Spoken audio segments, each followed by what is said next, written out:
ये दिल आया है तुम पे कुछ इस तरह, भौरों को आता है फूलों पे जिस तरह। अब जी न पाऊंगा तुम्हारे बिना मैं, ये समझ लो कि प्यार हुआ है मुझे तुझसे कुछ इस तरह। पहली नज़र का पहला प्यार बन गए हो और आखिरी भी तुम ही हो, कुछ इस तरह मेरी जान बन गए हो। मुझे प्यार करना नहीं था लड़कियों से, मुझे इन सब से दूर ही रहना था। पर जब से देखा है तुमको, दिन की चैन और रातों की नींद उड़ी है। न जाने तुझ में ऐसी क्या खास बात है, तुम मुझे कुछ इस तरह मिली कि एक झलक में ही पसंद आ गई। न जाने कैसे तुम पे दिल आ गई। समय बीतने के साथ साथ इतनी अच्छी अंडरस्टैंडिंग और तुम मेरे इतने क्लोज आ गई। मैं तुमसे मिलने भी लगा था, डेली डेली ना सही पर कभी कभी ही, और बात तो हमारी घंटों घंटों तक होती थी। तुमसे बात किए बिना रहना मुश्किल हो रहा था, ये बात शायद तुम्हें भी एहसास हो रहा था। धीरे धीरे प्यार का इजहार हुआ, बातों बातों में ही प्यार हुआ। अब तो तुम्हारे बिना मैं रह नहीं पाऊँगा, इतना अब मैं चाहने लगा हूँ। तुम भी मुझे दिलो जान से प्यार करती हो, तभी तो छुप छुप के बातें और साथ में जीने मरने की बात भी करती हो। मुझे थोड़ा डर भी लग रहा था तुम्हारी शादी की बात जो चल रही थी, पर तुम तो मेरी हो ना, किसी और की कैसे हो सकती हो।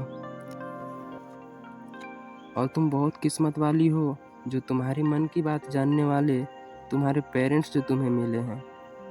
डर के ही सही, पर तुमने अपने मन की बात यानी कि हमारा प्यार के बारे में बताया, और मुझे इतनी खुशी हुई कि मैंने सपने में भी नहीं सोचा था। तुम्हारी खुशी के लिए तुम्हारे पेरेंट्स जो मान गए। दुनिया कितनी आगे निकल गई है, पर अफसोस की बात यह है कि मेरे पेरेंट्स आज भी पुराने ज़माने के ख्यालात वाले हैं। मैं लाइफ में आगे खुल के जीना चाहता हूँ, हर पल को खुल के एंजॉय करना चाहता हूँ।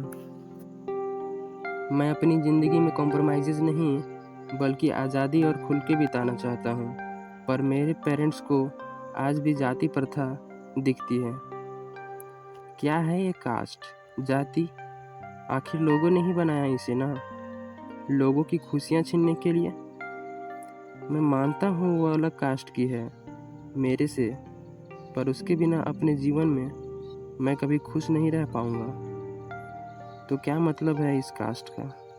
अब तो वही मेरी जाति और वही धर्म है, और वही मेरी सब कुछ, और वही मेरी दुनिया है। काश तेरी परिवार की तरह मेरी फैमिली को भी ये बात समझ आती कि बच्चों की खुशियों के आगे ये जाति वाति का ज़्यादा मायने नहीं होने चाहिए। आखिर वो भी तो इंसान ही है ना। अक्सर लड़कियों को हमेशा कॉम्प्रोमाइज़ करने पड़ते हैं, हमेशा दूसरों के मन से चलना पड़ता है। पर बहुत किस्मत वाली हो कि तुम्हें अपने पसंद की खुशी तुम्हें मिल रही है। पर मेरी ही किस्मत फूटी है। लड़कों को आजकल अपने पसंद से जीवन साथी चुनने का मौका दिया जाता है, पर मेरी पसंद तो मेरी फैमिली को पसंद ही नहीं है। उन्हें कैसे बताऊं कि जब मैं ही खुश नहीं रह पाऊंगा तो क्या वो सब भी खुश रह पाएंगे। Dear parents, dear family, dear घर वालों, मैं आप लोगों से बहुत प्यार करता हूँ, पर मेरी भी बातों को, भावनाओं को समझने की कोशिश कीजिए ना। जब हम बचपन में किसी चीज़ को पसंद कर लेते थे तो हमें वो बहुत ही खुशी से दिला देते थे, पर जैसे जैसे बड़े हुए हम अपनी पसंद कम और दूसरों के पसंद के अनुसार ज़्यादा जीने लगे। आखिर ऐसा क्यों? और जिसके साथ मुझे पूरी ज़िंदगी बितानी है वो भी किसी और की पसंद की क्यों? डियर फैमिली, मेरी भी फीलिंग को समझिए ना। हम दोनों की धर्म तो सेम है और वो भी अच्छे फैमिली से ही है। अगर हंसी खुशी से पूरी रीति रिवाज के साथ हमारी शादी करा देंगे तो दो जिंदगियों की ज़िंदगी खुशी से झूम उठेगी। एक बात और है कि मेरी ज़िंदगी भी अब वही बन गई है, भले ही उसकी कास्ट अलग है, पर मैं उसके बिना रह नहीं पाऊँगा और शादी भी उसी से करूँगा, भले कितनी भी समय लग जाए। Miss you my dear love, तुम मेरे हो और मेरे ही रहोगे। तुम मेरे हो और मेरे ही रहोगे।